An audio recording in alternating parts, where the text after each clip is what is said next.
Bueno, pues ya sí, ya he muerto. Lo que se sube con la ciencia, ¿verdad?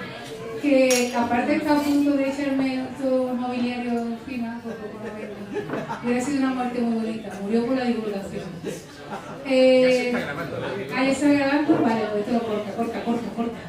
Que si no mi madre no me deja venir. Bueno, pues vamos a dar paso a la segunda ponente, que es Gladys Naranjona, que es profesora de la Universidad de Sevilla y investigadora del grupo Modelado Matemático y Simulación de Fenómenos Medioambientales, más o menos, ¿sí?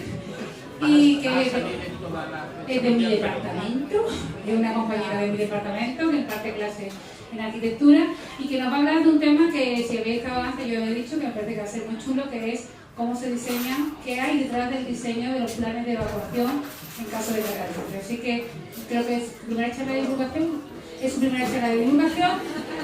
Ha sido muy generosa, muy simpática y muy amable cuando le hemos un poquito atacado para que viniera, así que por favor recibidla con un fuerte aplauso.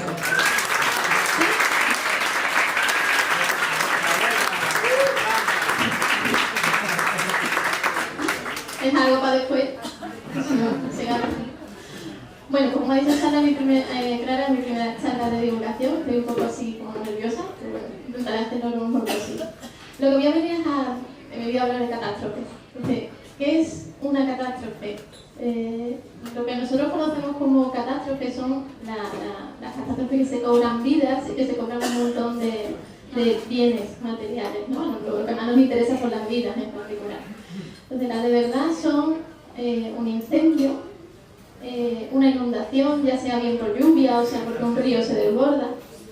Tenemos las avalanchas de nieve, las avalanchas de tierra que arrastran árboles, lodo, fango, un poco de todo. Los huracanes, los tifones, las tormentas, esas que se cobran el nombre a pulso. Y por supuesto los terremotos y los tsunamis. ¿Qué tienen en común todos estos? Porque son devastadores y no tenemos ni idea de cuándo se van a producir ni dónde. Ese es el factor común que tenemos en todos ellos. ¿Qué es lo que podemos hacer? Pues lo único es mantenernos alerta todo el tiempo. Pero claro, mantenernos alerta todo el tiempo uno no vive. Entonces hay que dejar un poco de tranquilidad a las personas para que vivan. Y aquí es donde entra lo de la detección temprana. La detección temprana no se trata de adivinar cuándo va a ocurrir ese suceso, porque ya sabemos que es imposible, no sabemos cuándo se va a producir un terremoto. Ocurre y ahora nos aguantamos. Entonces, la detección temprana se trata de saber qué hacer cuando ya se ha producido ese terremoto, ese tsunami, esa avalancha, cuando ya está en curso.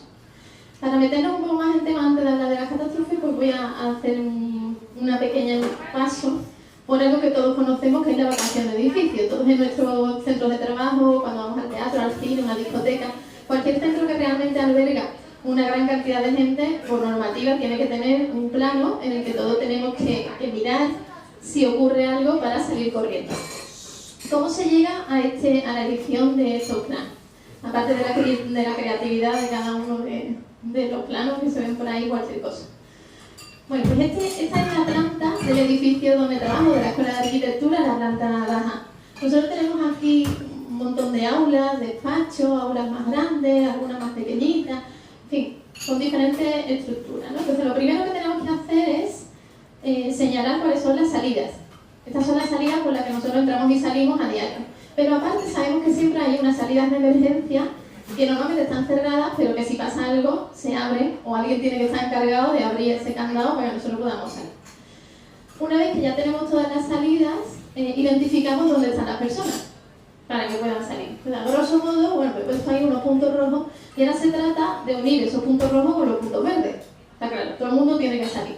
Ahí está la teoría de grafos que antes ha hablado también Carmen, y se trata simplemente pues eso, de encontrar conectividades entre esos dos puntos. Pero, claro, de cualquier manera no podía pensar, bueno, yo lanzo a la gente la más cercana. Si todos tenemos varias salidas, vamos a salir corriendo por la que está más cerca, eso está claro. Pero siempre no tiene por qué ser la mejor opción. Por ejemplo, aquí tenemos un salón de acto. Este salón de acto puede tener 300, 400 personas. Y aquí están todos los despachos de dirección. Los despachos de dirección son como unos 30, 40 o algo así. Entonces, en realidad a esta gente le viene más cerca salir por aquí. pero te van a taponar todos los 400 que están saliendo cagando leche del salón de acto, ¿no? Entonces, para esta gente es mejor salir por aquí, te pega el paseíto, pero nadie te va a colapsar la salida. Y dejamos que esta gente salga por las dos, porque es más cantidad. Entonces, no es solo mirar dónde está la gente, sino cuánta gente hay. Y eso nos da una idea de cómo podemos distribuir realmente a la salida, ¿no? Cuando la gente tiene que salir. Y ya, bueno, pues se trata de unir esos puntitos con la salida y lo trazamos. Y al final pues llegamos a este plano en el que, bueno, como se ve, toda la gente de dirección tiene que coger su pasillito adelante y salirse por la puerta de entrada principal. ¿Esto cómo se traslada a una catástrofe? Claro, las catástrofes son mucho más grandes. Entonces, ¿qué es lo que aquí asusta? ¿Qué es lo que aquí nos echa para atrás? Es la magnitud realmente del problema. Nosotros no sabemos en espacio, en tiempo y en intensidad a qué va a afectar. No sé si van a ser unas pocas casas, o van a ser un barrio, o va a ser un pueblo, o van a ser varios pueblos. Claro, por seguridad tú dices, bueno, pues evacúa a todo el mundo y ya está. Claro, si eso fuera tan fácil, pues se evacuaría a todo el mundo. Pero es que no hay tiempo. Y como no hay tiempo, pues tú tienes que elegir, tienes que decidir a quién evacuar primero, evacuar después, o directamente no le echas cuenta, ¿no? Y esa gente pues no se van a morir, con lo cual los dejas en su sitio, aunque estén un poco ahí con el miedito en el cuerpo. Vale, entonces, aquí es donde nosotros entramos con la detección temprana. La detección temprana, como he dicho antes, no es adivinar cuándo se va a producir una catástrofe. La catástrofe ya está. Va a pasar, va a venir el tsunami y va a venir. Entonces, una vez que ha producido la catástrofe, nosotros lo que queremos saber es dónde va a llegar. Ahí nos permite medir el alcance y entonces trazar realmente unas zonas de riesgo, más alto, más medio o bajo. ¿Cuándo va a llegar? Necesito saber cuánto tiempo tengo para sacar a la gente de donde sea, y ahí eso pues ayuda, ¿no? a planificar la evacuación. Y por último, ¿cómo va a llegar? El cómo es importante, porque uno dice, bueno, yo ya sé dónde y cuándo, listo. Bueno, pues no, porque a lo mejor se produce un desbordamiento de un río, eso produce una inundación, y a lo mejor si tú estás muy cerca del río, esa inundación viene con mucha fuerza y hace que tu edificio tiemble y entonces tu edificio a lo mejor se cae. Entonces no es suficiente. Pero si tú estás más lejos del río, a lo mejor la inundación sí que viene, pero con que tú te subas a la azotea, estás salvado. Entonces es importante saber en qué intensidad llega para saber si realmente dónde hay que gastar las energías, ¿no? Y los recursos en salvar a la gente. Entonces nos quedamos con el dónde, el cómo y el cuándo, que es lo que nosotros queremos averiguar una vez que se produció la catástrofe, que es lo de la detección temprana. Y lo único que conocemos de ahí es el origen de la catástrofe. No sabemos cuándo y no sabemos cómo, pero sabemos por qué pasa un tsunami, por qué pasa una inundación, por qué pasa una avalancha, por qué pasan ese tipo de catástrofes, ¿no? Esto se trata un poco de adivinar. Al final suena un poco, no tengo ni idea de nada, en realidad, ¿no? Estoy hablando de una catástrofe, sé cómo pasa, no sé cuándo, no sé qué, bueno, tengo que adivinar. ¿Cómo hacemos esto? Tranquilidad, que no cunda el pánico, los matemáticos hemos llegado a su barrio y lo vamos a solucionar. Entonces, ¿los matemáticos en qué ayudamos en esta tarea de la detección temprana? Pues nosotros nos dedicamos a todas estas catástrofes, o casi todas, las que son un poco más especiales de fluidos, están enmarcadas dentro de lo que se llama la mecánica de fluidos, que es una parte de la física que estudia cómo se mueven, cómo se comportan los fluidos en general, no simplemente las catástrofes, sino todo. El aire es un fluido que respiramos nosotros a diario y nos sirve para trazar nuestros mapas del tiempo. Es una especie de simulación, ¿no? En la que sabemos qué pasa hoy y con eso queremos que el tío del tiempo acierte a ver qué va a pasar mañana. No deja de ser algo que no sabemos, estamos adivinando. Por otro lado, pues también nos sirve para crear aviones y poder volar. El otro fluido por excelencia es el agua. Con el agua podemos conocer cuáles son las corrientes en los océanos y a un poco más pequeña escala cómo se comporta un río. También la cerveza se simula, ¿no? Todos los fluidos entran ahí. Y también, a ver si esto funciona, las avalanchas. Esta es una avalancha de tierra que va a venir por ahí arriba. Es tierra, pero realmente lo que vemos es como si fuera un fluido. Eso está lleno de rocas, vaya a ver ahí las rocas saltando. Es un amasijo de cosas. Lodo, tierra, piedras más grandes, piedras más chicas, pero el movimiento es el de un fluido. Todos estos fluidos se comportan bajo unas leyes físicas, o se pueden modelar bajo unas leyes físicas, que son las leyes de conservación de masa, en la que se dice que, bueno, si yo tengo una montaña y no aporto yo más tierra, no estoy con una pala ahí echando tierra, pues la tierra que tengo al final no puede ser más grande que la que tenía al principio, ni mayor ni menor. Tengo que tener exactamente la misma. Esa es la conservación de masa. La conservación de cantidad de movimiento, que es una ley de balance entre todas las fuerzas que están ahí. Y por último, la energía. La energía, ya sabemos ese dicho de que si ni se crea ni se destruye, solo se transforma si el sistema está cerrado. Con estas tres leyes, son leyes físicas, como digo, pero claro, eso se escriben en matemáticas y ahí es donde nosotros ponemos nuestro grano de arena. Os voy a explicar en general cuál es el procedimiento desde que nosotros tenemos un evento de ese tipo que se llama la simulación matemática. Entonces nosotros cogemos la física y al final te doy un resultado de dónde va a llegar esa avalancha. Tenemos un problema del mundo real que nosotros tenemos que simular.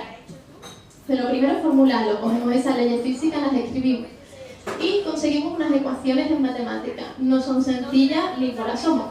Entonces intentamos conseguir unas ecuaciones que medianamente sean simples suficientemente como para poder resolverlas, pero a su vez que puedan representar el problema físico que tenemos entre manos, ¿no? En nuestros problemas, las incógnitas son la altura, imaginaros una avalancha, un tsunami, algo así, ¿no? Lo que necesitamos es la altura y la velocidad. Con eso ya vamos a conseguir el dónde, el cuándo y el cómo. Y lo único que necesitamos es la altura y la velocidad, único entre comillas, porque hay que resolver el problema. Entonces, de ese modelo matemático hay que resolverlo, como os digo, imposible a mano, por supuestísimo. Entonces, hay toda una rama de las matemáticas que se dedican a resolver esos problemas con el ordenador. Y lo metemos en el ordenador y tenemos unos resultados matemáticos. Nosotros ya estamos contentos, tenemos nuestras soluciones, nuestra altura y velocidad. Ahora, ¿qué hacemos con eso? Lo interpretamos físicamente, porque yo lo que quiero es conseguir una altura y las velocidades. Y ahora se lo enseño al físico de turno, con los que trabajamos, ¿no? Realmente todo esto sería imposible hacer si no se colabora entre geofísicos en particular, que somos con los que nosotros trabajamos, y matemáticas. Y haces unas predicciones del problema. Y entonces comparas con el mundo real, que se llama la validación. Pues bueno, yo estoy muy contenta con mis ecuaciones, pero eso no quiere decir que esas ecuaciones ni mucho menos representen la realidad. Entonces tengo que demostrar que mis ecuaciones son válidas. ¿Y cómo se validan? Pues con la realidad. Y ahora tú llegas aquí y te dice el geofísico, muy bien, pero no. ¿Qué hace? Pues te quiere tirar por un balcón. Porque llevas un año currándote a tope esas ecuaciones, el ordenador, no sé qué, para tener una grafiquita bonita, y ahora llega el tío y te dice, pues no ha servido para nada porque esto no disimula nada. Así que, ¿qué hacemos? Pues echamos una paciencia, ¿no? Se va a casa, se toma una cervecita, y luego mañana empieza otra vez y le damos otra vez la vuelta. Entonces empezamos. Yo tenía mi problema, empiezo a revisarlo, añado, quito cosas, siempre con la ayuda de los físicos, que son los que realmente entienden el problema y te pueden guiar en qué es lo que falta o qué es lo que sobra. Y una vez que hacemos eso, volvemos a dar la vuelta hasta que encontramos algo que realmente se valide. Esa es mi vida habitual. Desde hace un rato. Entonces, os voy a contar en particular dos tipos de problemas. Uno son las avalanchas y me he dejado lo mejor para el final, que son los tsunamis. Yo no voy a enseñar ningún desastre porque no puedo ver eso de las vidas ahí, no soy muy sensacionalista, así que yo voy a enseñar desastres naturales, sí, pero bueno, medidos, ¿no? Comedidos, entre comillas, algunos por ahí aparecen. Las avalanchas, ¿qué son? Son un desprendimiento de un volumen de tierra que de repente hace plof y se cae. Eso es una avalancha. Puede ser como este, que parece algo así, como comedido, o puede ser como el vídeo que os he enseñado antes, que eso tiene un transcurso, pues eso recorrió como 4 kilómetros en 10 minutos. Aunque en el vídeo parezca lento, realmente eso iba a toleche. Entonces, lo que decía, nosotros conocemos el origen, no sabemos cuándo, pero sí conocemos cuál es el origen de esa avalancha. En particular, las avalanchas se producen por una inestabilidad en el terreno. Y esta inestabilidad puede ser bien un terremoto, que hace que todo se desprenda, o bien la lluvia o el deshielo. En la avalancha de nieve, evidentemente es el deshielo que empieza el agüita y a calar, y entonces lo que hace es romper, ¿no? Separar esas zonas de nieve. En las de tierra también, porque la lluvia, al final el agua lo que hace es calarte entre la tierra y lo que hace es despegar. Al final la tierra se despega unas partículas de otras y al final pues, lo que hace es ese desprendimiento y se nos viene abajo. Con las avalanchas, ¿tenemos detección temprana? Pues no, sintiéndolo mucho no. ¿Por qué? Pues porque es tan rápido, tan rápido que cuando sucede ya está, te ha pillado, lo siento, no se puede hacer nada, ¿no? La detección temprana en las avalanchas, al menos todavía, es un evento que es imposible porque es demasiado rápido. Este ejemplo es una avalancha que hubo en El Salvador, provocada por un terremoto. La cantidad de tierra que se cayó de aquí son como 50 piscinas olímpicas enteras, son 150.000 metros cúbicos de toda la piscina, para que todos nos hagamos una idea de la barbaridad que es. Se enterraron unas 200 casas, 1.200 muertos. Esto es imposible prevenirlo, es algo que pasa y ya está. ¿Qué es lo que podemos hacer? Trazar unas zonas de riego, eso sí. Y entonces, ¿qué pasa? Porque te dice que yo no construya ahí. Es que construir ahí, pues a quién se le ocurre, ¿no? Por algún arquitecto de turno que vio la zona muy bonita. Está muy bien, pero ahí es una zona de riego. Y si quieres construir ahí, hazlo de otra manera. Entonces, o construyes más lejos de la ladera, o pones unos muros de contención que en el caso en el que pase algo, por lo menos frene la mayor parte de la avalancha. Entonces, todo eso se estudia y al final se trazan unos planos en los que tienes una zona de más o menos riesgo, dependiendo de dónde se sitúe, ¿no? Y se hace el estudio del terreno. ¿Cómo llegamos nosotros a esto? Bueno, pues como he dicho antes, el modelo matemático nosotros lo tenemos que validar con la realidad, pero la realidad es demasiado grande. Yo no puedo coger la avalancha esa de El Salvador, hacer un modelo y probar a ver si todo eso cuadra. Eso es demasiado desperdicio, entre comillas, de cálculo para llegar al final a algo que yo no sé si va a funcionar o no. Así que se hacen experimentos de laboratorio. Este, por ejemplo, es uno en Suiza, sí, es un laboratorio. Veis que la rampa, eso simula la avalancha esa que vimos antes en el vídeo. Entonces un tío va de arriba, va a levantar una compuerta y ahora sale ahí con una cantidad de piedra, de lodo, de barro. Eso todo está lleno de sensores que están midiendo constantemente la altura, la evolución, cuánta cantidad de agua, cuánta cantidad de tierra. Todo se mide y yo con mis ecuaciones pues puedo comparar con esto. Comparo con esto a pequeña escala y ya podemos saber si va a funcionar fuera, ¿no? Claro, nosotros como matemáticos, yo veo esa rampa y digo, ya está, yo voy a hacer mi esquemita aquí, fantástico. ¿Qué es lo que yo veo? Pues yo veo un ángulo, tengo aquí mi angulito, y ahora veo aquí una compuerta, esta es una altura, aquí llega la avalancha. Para mí es simple, al final son 4 líneas. El del laboratorio, cuando yo le cuento esto, el pobre me mira con cara de... Para mí no es tan simple porque claro, tiene que colocar bien los sensores, el trabajo del laboratorio es brutal, es realmente brutal. Y se merece todo mi respeto, por supuestísimo. Entonces, yo veo esto y ahora yo tengo mis ecuaciones y resuelvo. Y yo resuelvo y tengo una gráfica de este tipo. Este es el perfil de esa avalancha, ¿vale? En azul vemos lo que se ha medido en el laboratorio y nuestro primer modelo, en este caso, era la línea verde. Estos son para dos ángulos diferentes dependientes porque yo ya puedo jugar con lo que sea. El del pobre del experimento no, pero yo sí, porque a mí son cuentas y a mí eso me da igual. El experimento verde, el modelo verde, pues se queda siempre un poco como atrasado. Realmente ahí no. Esa fue la vuelta esa que le dimos otra vez y dijimos, vale, ahora ¿qué falta? Y entonces, bueno, pues añadimos una modificación en el sistema que fue simplemente tener en cuenta las paredes. Que eso en una avalancha real no hay, pero en un laboratorio sí que hay. Sí que tienes unas paredes que conducen a lo que es la avalancha, ¿no? Y conseguimos otro modelo con una modificación nueva, un poco pequeña, y es la línea negra. Entonces yo ahí súper contento porque lo petamos. Es que lo petamos. Pero yo ahí, vamos, súper artículo en primera revista de nivel, súper contento con este trabajo, ¿no? Y ahora, una vez que tenemos esto, decimos, vale, pues mi modelo vale.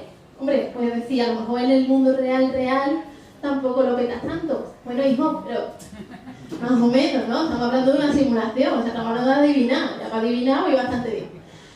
Y hacemos este tipo de cosas. Entonces, esto es una avalancha, se cae, esto ya sí que es topografía real, un modelo en el que se tienen mediciones. Y al final se llega a saber dónde cayó. Esta línea negra son los datos reales. Entonces, bueno, nos equivocamos aquí, pero como se ve enfrente, es bastante aproximado. Entonces se puede decir dónde va a afectar. Entonces ya sabes que aquí no afecta, ni aquí, pero aquí sí, y ahí tienes que evacuar a la gente. Entonces esto sirve a tiempo pasado, pero esto no sirve para predecir cuando pase otra dónde va a pasar y tratar esas zonas de riesgo. En particular, eso. Y como por último, como he dicho, lo más importante, que son los tsunamis. Los tsunamis, he puesto esta ilustración porque me encanta, de Hokusai en 1830, es la gran ola de Kanagawa, se llama así la obra, la gran ola, y lo que representa es un tsunami. Como sabemos, Japón lleva toda la vida a los pobres sufriendo los tsunamis porque están muy cerca de la falla y entonces les toca, igual que a Chile también les toca. Nosotros por ahora nos mantenemos, no porque estemos lejos de la falla, sino porque nuestra falla está dormida. Si se despierta, nos vamos a cagar la mano. Bueno, eso. La palabra tsunami viene del japonés y viene de la unión de dos. La palabra tsu, que significa puerto, y nami, que significa ola. De la traducción de la palabra es la ola que llega al puerto. Es así como muy poético, pero la ola de la que estamos hablando tiene mandanga cuando la ola mide 40 metros, entonces ahí ya nos callamos. Pero bueno, es poético, ¿no? Es una palabra bonita. ¿Por qué se usa eso en general? Porque en español, por ejemplo, tenemos la palabra maremoto, que se dice, ¿es un tsunami o un maremoto? Sí. La palabra maremoto, nosotros del latín, pues significa mar y movimiento, o sea, el movimiento del mar. Pero el movimiento del mar como que se queda corto, porque eso son mareas, las olitas, sí, pero la gran ola, esa gran ola, el movimiento del mar, cortito. Así que se ha admitido, o se ha adoptado mundialmente la palabra tsunami para este evento. ¿Qué es un tsunami? Un tsunami es una ola o un conjunto de olas, un grupo de olas que llegan a la costa con muchísima energía y con altura. Y se desplazan muy rápidamente, ¿no?, hacia la costa. Eso es lo que es un tsunami. ¿Cuál es el origen de los tsunamis? Pues es una inestabilidad, igual que las avalanchas, pero ahora en el fondo del océano, en el fondo del mar, océano o mar, dependiendo de dónde estemos. ¿Y cómo se produce? El 96% por un terremoto. Es un movimiento sísmico. Solo hay un 4% que se producen, además son mucho más pequeñas, que se producen cuando un volcán tiene una erupción debajo del mar, o bien cuando hay una avalancha submarina, que se llama, que es cuando hay un desprendimiento de terreno que mueve un parte del fondo y eso genera al final la ola, ¿no? Pero el 96%, los más graves realmente, son por movimiento sísmico. Por eso cuando nos ponen en las noticias, esperemos que no muchas, de los tsunamis nos dice provocada, el terremoto fue del 7 en la escala Richter, 8 en la escala Richter, el de Japón último que tenemos en mente, ese fue el 9, que fue absolutamente una barbaridad. Entonces, para explicar cómo se pronuncia un tsunami, aquí tengo que coger aire, porque tengo que ir a la parte del vídeo, voy a coger un vídeo de la NOAA. La NOAA es la Administración Nacional Oceánica y Atmosférica de los Estados Unidos, que tienen unos vídeos fantásticos, que ellos se dedican, ya sabéis que ellos son muy sensacionalistas, muy de películas, entonces montan películas para todo. Esta es muy útil porque te muestra cómo se produce un tsunami. No tiene además, no tiene voz, es simplemente eso, así que te lo pongo yo. Allá voy. Entonces, ¿cómo se provoca un tsunami? Hemos dicho que es un terremoto. ¿Pero funciona? Vale.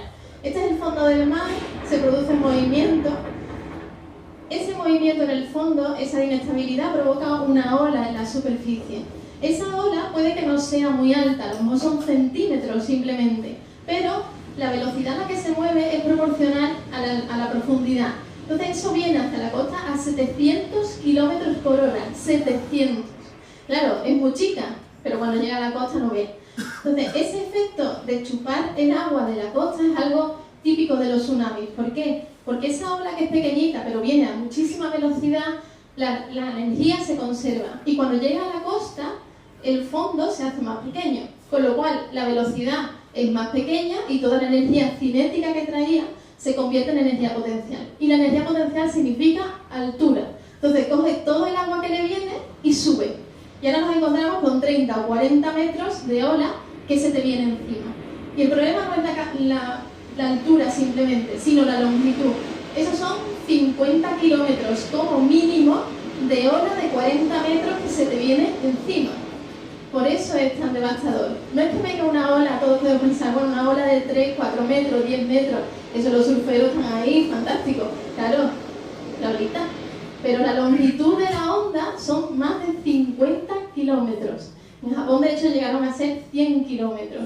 Entonces, eso no hay quien lo pare, es imposible, es imposible. Son 20, en Japón, de hecho, llegaron a los 40 metros de altura y la longitud de onda. Y ahora digo, longitud de onda significa, ese es el de Japón, la distancia entre la cresta de una ola y otra. O sea, que después de la primera te viene la segunda. Son 50 kilómetros de una ola de 30 metros de altura y después te viene otra. Por eso es una ola o un grupo de olas. Mientras mayor sea el movimiento sísmico, más violento es. La ola crece mucho más porque tiene mucha más energía. Como he dicho, toda la energía que traían esos 700 kilómetros por hora de velocidad se convierten al final en altura y eso es una manta de agua que es imposible de parar. Por eso es tan destructivo y no hay medida posible de pararlo. Aquí ni muro de contención ni nada, esto se lleva por delante lo que encuentre, porque todos sabemos que el agua tiene una fuerza increíble. Después de cortar el cuerpo un poco con el tsunami, vamos a ir un poquito a una buena noticia. ¿Qué es la buena noticia que tenemos? Que sí que hay detección temprana de tsunami. O sea que una vez que pasa el tsunami, nosotros podemos adivinar, entre comillas, qué es lo que se puede hacer. ¿Por qué? Porque la velocidad de propagación del tsunami, y eso que viene a todo leche, es mucho más lenta de la del sismo. De cuando hay un movimiento de la placa sísmica, eso se detecta, hay un montón de sensores puestos por todo el mundo, con un montón de laboratorios que detectan 24 horas al día todos los movimientos sísmicos. Así que cuando se registra uno de muy alta escala, se provoca un tsunami y eso en 5 minutos lo sabe todo el mundo, porque además esos están conectados, con lo cual tienes esa información en 5 minutos. Bueno, entonces esto nos deja un tiempo de acción. Desde que detectamos el sismo hasta que la ola esa, pequeñita, pero que viene a 700 km por hora, nos llega hacia la costa. Tampoco nos emocionemos, no tenemos tanto, que la ola viene rápido, ¿no? Pero bueno, tenemos ahí un tiempo de acción, ya es algo a lo que nosotros le podemos poner un poco de solución. Esta es una imagen de la NOAA también, del terremoto, ¿no? Pero en particular del tsunami de Japón en 2011. A la costa de Japón llegó en 10 minutos. Es que están al lado de la falla, es que no se puede hacer nada. Pero sin embargo tardó 36 horas en llegar aquí a Chile, que fue donde... Eso recorre todo el océano Pacífico. Estos son 17.000 kilómetros. Y la ola continúa. La ola sigue y llega. Evidentemente el daño aquí no tiene nada que ver con el daño que se produce ahí, pero llega. Aquí las olas fueron... Aquí pone 3 metros porque están, pero esas eran mucho más grandes, ¿no? Y aquí las olas pues son más pequeñitas, pero llegan. Y lo malo no es que la ola sea otra vez, ¿no? Que sea el tamañito de la ola, sino que detrás te viene todo el océano, entonces es bastante grave. Pero bueno, si queremos pensar que somos Chile o que somos las islas por aquí, pues tenemos un poco de tiempo para actuar. Los de Japón, lo siento mucho, pero son 10 minutos y ahí poco se puede hacer. Este terremoto, que posiblemente no lo conozcáis, porque yo tampoco lo conocía, a lo mejor algunos sí, me sorprende, pero yo no. Es un terremoto que hubo en Lisboa en 1755 y que nos afectó mucho a nuestra costa española porque nosotros estamos al lado, evidentemente, ¿no? Entonces esto igual, recorrió todo el océano Atlántico, ¿sí? Aquí ya son menos, estos son como 4.000, 4.500 kilómetros, menos comparado con los 17.000 del Pacífico, pero sigue siendo una distancia enorme, ¿no? Y como veis aquí, la línea roja, que es lo de más grave, pues está toda la costa de Portugal, Huelva y Cádiz, que se lo comieron entero, y toda la costa de Marruecos, ¿no? Para que tengamos una idea de cuánto tarda. Después pondré una simulación de este terremoto en particular y veremos que a la costa de Huelva llegó en 50 minutos. Desde que se produjo hasta que llegó la ola. En el Algarve son 20-25 minutos. Y ya en todo el océano pues son un día, 24 horas. 24 horas ya recorrió todo el océano Atlántico. Bueno, pues os voy a contar ahora qué es lo que hacemos aquí para la detección temprana de tsunami una vez que ha pasado. La ola viene, todo con la cabeza que la ola está aquí atrás, ¿vale? Que está viniendo. Nosotros lo que hacemos es, yo cojo, esto también sirve para las avalanchas, hacemos lo mismo, cojo el fondo del océano, o una montaña, en plan de avalancha, lo que sea, y lo dividimos, lo veis en triangulitos muy pequeñitos. En cada uno de esos triangulitos nosotros resolvemos el problema ese de altura y velocidad, Y para cada uno de los puntitos que veis ahí, tenemos una altura y tenemos una velocidad. De manera que al final la propagación pues se hace, ¿no? Todo eso en cada instante de tiempo para saber qué es lo que va a pasar mañana o dentro de lo que sea, en el futuro. Lo que voy a mostrar ahora, a partir de ahora, los resultados matemáticos son del grupo con el que colaboramos. Yo no participo en el proyecto de tsunamis en particular, sino que participo en un proyecto de avalancha, ¿vale? Pero el trabajo que voy a presentar ahora es suyo. Es el grupo, también tiene un nombre, como aclara, le ha costado aquí decir el nombre de mi equipo de investigación, ¿no? Pues justamente es ecuaciones diferenciales, análisis numérico y aplicaciones. Lo más chulo son aplicaciones, que viene al final, ¿no? Con eso nos quedamos. Son de Málaga y os dejo aquí, tiene un canal de YouTube, tiene su página web, por supuesto, y os dejo aquí su Twitter, que también tiene por si alguien lo quiere seguir. Hacen unas simulaciones fantásticas, ahora la veréis, son un equipo realmente increíble. Entonces, ¿qué es lo que hacemos? Voy a dar unos cuantos datos. Datos de cálculo, ¿vale? Esta es la única ecuación que va a aparecer en toda la presentación. En el Mediterráneo, solo para simular el Mediterráneo, lo que es el fondo del Mediterráneo, son más de 10 millones de puntos. Los puntitos esos, en cada uno tenemos nosotros que calcular la solución. Hemos dicho, por cada punto tenemos que calcular dos cosas, la altura y la velocidad, pero claro, la velocidad es un vector. Las laminadas son por 2. Así que tenemos que calcular 3 cosas. ¿Eso qué es lo que hace? Un sistema de más de 30 millones de ecuaciones. Si nos acordamos del colegio cuando aprendimos con 12 años a resolver eso, sistema de 2 ecuaciones, eso 30 millones. Ni un ordenador, o sea, es que mi ordenador sale corriendo, yo le digo eso y es por pata. Es que además el pobre ya que está un poco cascarillo, ¿no? Esto es imposible hacerlo en un tiempo prudencial, es que son 30 millones solo para el Mediterráneo. Imaginaros esa simulación del océano. Es imposible, ¿no?, hacerlo, o por lo menos nos parece como imposible porque son mucha cantidad de cálculo. Entonces, para 10 segundos de simulación de tsunami, eso significa, pasa el tsunami, ¿qué pasa 10 segundos después? ¿Dónde está? ¿Con qué altura llega? ¿Con qué velocidad va? Para saber 10 segundos hace falta resolver más de 3.000 millones de ecuaciones. Para 10 segundos, imaginaros las 24 horas para saber dónde va a llegar el tsunami allí. Esto es para cada instante de tiempo, o sea, los números realmente son desorbitados. Desde el equipo de Málaga, nosotros también lo que intentamos siempre, bueno, hay que resolver el problema de manera muy precisa, pero hay que resolverlo rápido, porque estamos hablando de una detección temprana. Si quiero hacerlo FETEN, entonces, bueno, pues me dedico 4 días calculando, pero esos 4 días me sirven para trazar las zonas de riesgo, pero no para salvar a la gente. Me sirven para otra cosa, pero no para una detección temprana. En una CPU normal, una simulación donde está el Mediterráneo, tardaba 10 horas. 10 horas tarde. Muy tarde. 10 horas ya, nada más que el terremoto este que estamos hablando de Lisboa, llegó en 50 minutos a Huelva, tarde. 10 horas puedes salvar, a lo mejor puedes avisarle a los que están en Canadá de que les llega una ola. Bueno, pero a esa gente ya, más o menos la ola esa no es tampoco tan destructiva, ¿no? ¿Qué es lo que ellos hacen? Pues en vez de utilizar un ordenador habitual, lo que hacen es programar en tarjetas gráficas. Las tarjetas gráficas se utilizan para los videojuegos. Yo tampoco entiendo mucho, así que tampoco me voy a meter mucho en el tema, pero tienen un procesador muchísimo más rápido que un ordenador y entonces ahí se pueden meter las ecuaciones para que simulen. No es el objetivo de una tarjeta gráfica, pero se usa, esta gente pues lo están usando para eso, ¿no? Actualmente ya sí que se están construyendo tarjetas gráficas específicas para cálculo científico, que es la resolución de estos 30 millones de ecuaciones que ninguno podemos hacer a la idea. Entonces, agarrarlo bien fuerte a la silla, esas 10 horas, 5 minutos. Nada, es nada. O sea, esto es realmente... El objetivo es salvar, se salvan vidas. O sea, con 10 horas estamos diciendo, estamos todos muertos, aquí no hay solución. 5 minutos. Con 5 minutos en el Mediterráneo, 5 o 6, dependiendo evidentemente de la dimensión del problema, ¿no? Pero en 5 minutos se detecta el seísmo. Y en otros 5 minutos tengo dónde, cuándo y cómo va a llegar. Me da tiempo.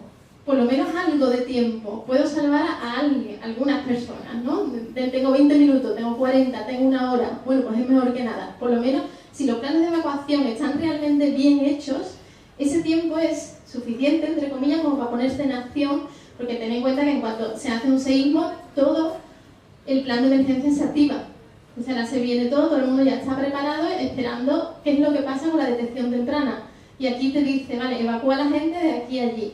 Esto no es solo trabajo de matemáticos, ¿no? Los matemáticos pues nos quedamos aquí y ahora viene todo el proceso de evacuación, que eso ya son las fuerzas de seguridad o los sistemas, ¿no? Realmente que tiene cada país. Bueno, pues esta es la simulación del terremoto de Lisboa, del que os estaba hablando antes, se produjo ahí. Va a llegar, aquí tenéis el tiempo, aunque es tan pequeñito, ¿vale? Va a llegar a la costa, 20 minutos, está en el Algarve, y ahora toda la ola, mientras más rojo peor, 5 metros de ola, ¿vale? Un máximo, y ahora 35 minutos ya empieza a llegar a nuestra costa. Voy a poner un zoom de la zona de Huelva en particular, porque es la que ha llegado antes.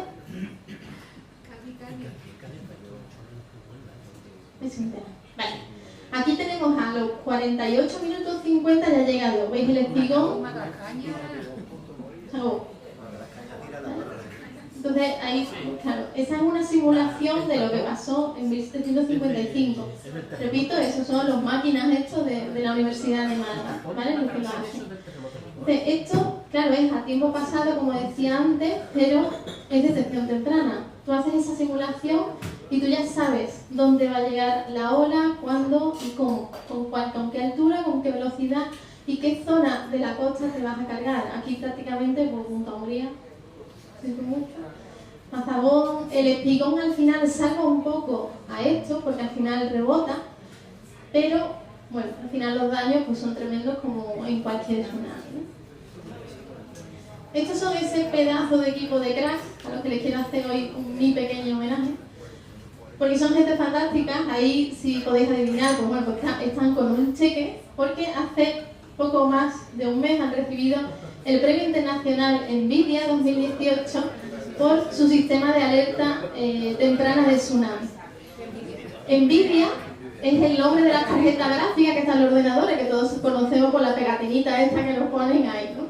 Pues NVIDIA ofrece unos premios internacionales desde que salieron, desde 2014 creo, 2015, premios internacionales a equipos de investigación que utilicen su tecnología para resolver problemas de ámbito social, medioambiental, económico, de interés social.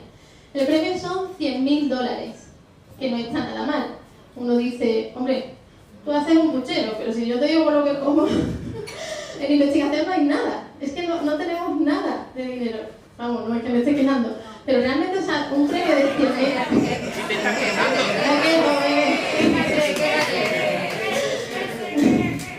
Los $100.000 realmente es algo que nosotros, o sea, nos parece una maravilla, porque realmente lo van a emplear, por supuesto, en mejorar y continuar con la investigación de la detección temprana, ¿no? De todas maneras, ya 2 años antes, su sistema ya estaba implantado en Italia, que sí tienen un sistema de alerta temprana de tsunami. La NOAA, esta de Estados Unidos, también lo utiliza para simulaciones. Tiene varias, pero entre ellas la de este equipo de Málaga. Chile, que por supuesto es uno de los países con más riesgo de tsunami, también está en trámite, en charlas con ellos para implantarlo también en su país. Y en España, bueno, pues todos conocemos nuestro país, vamos siempre tarde. Nosotros no tenemos un sistema de alerta temprana de tsunamis, no lo tenemos, y la falla está pasando por Andalucía a tope, pero está dormida. Hay una nueva normativa europea que obliga a que todos los países tengan un sistema de alerta, así que esperemos que se pongan en contacto con esta gente. Ya sabemos que el Instituto Nacional de Oceanografía ya ha hablado con ellos y que bueno, el producto nacional pues, realmente se repercuta en la sociedad, ¿no? Que es el objetivo. Yo de mayor quiero ser como ellos, no lo puedo evitar. Siento, de verdad que tengo una enorme ilusión porque a esta gente les vaya bien y realmente pongan en práctica en muy poco tiempo, porque solo llevan 12 años solo, entre comillas, trabajando en esto, y son 12 años que han tenido muy buenos frutos, ¿no? Igual que muchas investigaciones que se hacen en medicina, en biología, en un montón de campos. Entonces, tan importante es investigar y sacar estos pedazos de soluciones como bueno, lo que hacen Clara y Alberto también, ¿no? Y todo el equipo de divulgar, porque es importante que la gente sepa lo que nosotros hacemos en nuestros despachitos, la gente rara esta que investigamos, que no que se nos imagina, ¿no? Siempre ahí con nuestros ordenadores. Y el objetivo siempre es ayudar. Es como toda la investigación va siempre con el fin de que repercuta de forma positiva en la sociedad, salvando vidas como aquí o en medicina, o haciendo que nuestra vida sea mucho más fácil con los ordenadores, los teléfonos móviles, viajando mejor, construyendo edificios sostenibles, lo que sea. Hay un montón de campos que tienen repercusión positiva en la sociedad y ese es el objetivo, ¿no?, de la investigación. Bueno, pues yo he puesto la parte de ciencia y ahora me toca la otra, que es la parte de la pinta de cerveza de verdad. Muchísimas gracias a todos.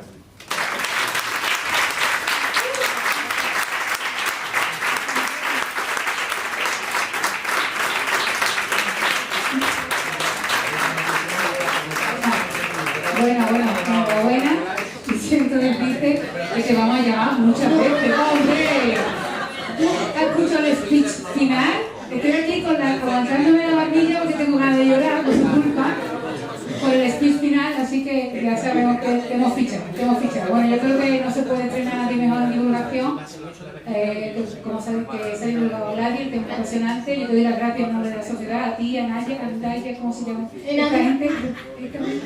Y bueno, fabulosa, de verdad. Bueno, ¿tenía alguna pregunta? ¿Alguien quiere hacer alguna pregunta? A ver, esto cómo. ¿Tú, Pablo, levanta la mano o no? No, yo tengo una pregunta que es un poco técnica, pero es una curiosidad. Has mencionado que existen las ecuaciones, y las ecuaciones de fluido pues son una de estas que no se saben resolver exactamente, se saben simular la solución numérica. Y de hecho, si alguien es capaz de dar una solución parcial o de cómo se comportan esas ecuaciones, pues es uno de los premios del milenio. ¿Crees? Bueno, pues es uno de los problemas básicos de las matemáticas y hay un instituto, si alguien quiere resolverlo, pues hay el Instituto Clay en Estados Unidos te da $1 millón por resolverlo, pero eso es lo de menos. Puedes tirar $1 millón porque te vas a dar mucho más dinero gracias a solucionar eso. O sea, cualquier equipo de Fórmula 1 te daría muchos más millones que eso, por ejemplo. Entonces, mi pregunta es ¿qué crees tú, ya que trabajas diariamente con esas ecuaciones, si crees que ese problema o alguna aproximación de ese problema podrá ser resuelto en un tiempo futuro cercano? Hombre, esa parte nosotros en realidad no la tocamos, nosotros nos dedicamos directamente a hacer la resolución numérica. Entonces este problema, después de pelearte con el problema original, que es el que tú estás hablando, es sumamente complicado. Realmente se ve matemáticamente, es muy muy complicado poder de ahí sacar una solución exacta, ¿no?, que es lo que estamos haciendo, ¿no?, lo que estamos hablando, de probar que eso tiene solución y hacerlo. Ahora encima con toda esta tecnología, al final las soluciones que dan son tan buenas, entre comillas, no es que no te vaya a merecer la pena lo otro, pero esto, bueno, a mí por lo menos me gusta más y tiene que ser una rama de las matemáticas en las que sí trabajen con las ecuaciones y un análisis más puro, digamos, de las ecuaciones. Nosotros ni siquiera, o sea, yo me creo eso de que eso no se sabe como si tiene solución o no, bueno, no se puede probar, ¿no? O nadie lo ha probado todavía. Bueno, tu trabajo depende de que no tienes. Sí. El cálculo de la solución con a mano y yo directamente lo que hago es simular. Yo entiendo que sí, que la evolución es que alguien, al final son técnicas, de todo el estudio teórico que hay detrás de esas ecuaciones, hay un montón de gente que está haciendo progresos. Y en algún momento se llegará, no es un problema que alguien se levante un día con una inspiración y diga, ya tengo la solución directamente, ¿no? Sino que siempre se van haciendo pequeños progresos y al final, con todas las herramientas matemáticas que hay, pues alguien llegará a solucionarlo y entonces, como tú dices, será rico, nada más que con la Fórmula 1 seguro. ¿Alguna pregunta más? Nada más, bueno, pues como además llevamos fuera de tiempo, agradecerte, darte la enhorabuena por el estreno como divulgadora, que tenemos una divulgadora más en Sevilla y que nos viene muy bien. Y nada, pues volvemos mañana a las 7:30, diga lo que diga la página web, empezamos a las 7:30. Espérate, mañana viene, está por ahí Ramón, ¿no? ¿Se ha ido? Tenemos, en primer lugar, tenemos a José Antonio Troyano, que ya lo hemos tenido aquí hablando de Machine Learning, de emprendimiento mágico o Deep Learning. de deep learning, siempre me equivoco, de aprendizaje profundo. Mañana va a venir a hablarnos del sistema de la gente, que es una cuestión bastante actual y que pone un poquito tenso, ¿no? Puede ser, alguna gente a mí no, yo soy un novelero y me adapto muy bien a todo lo nuevo. Y después tenemos una charla sobre fútbol, matemáticas y hongos. Y lo de los hongos no sé si tiene que ver con ducharse con sin chancla o algo en el vestuario, pero se llama así, que tiene que ver Guardiola, los hongos y los trenes. Se me olvidaba algo, los trenes, que la va a dar Ramón María Flores, que estaba por aquí, ¿está por ahí? Me voy a salvar ahí. Y nada, pues esperamos mañana, que es el último día, que es el fin de fiesta, y que gracias por venir, y a ella y a Carmen, un último aplauso, por favor.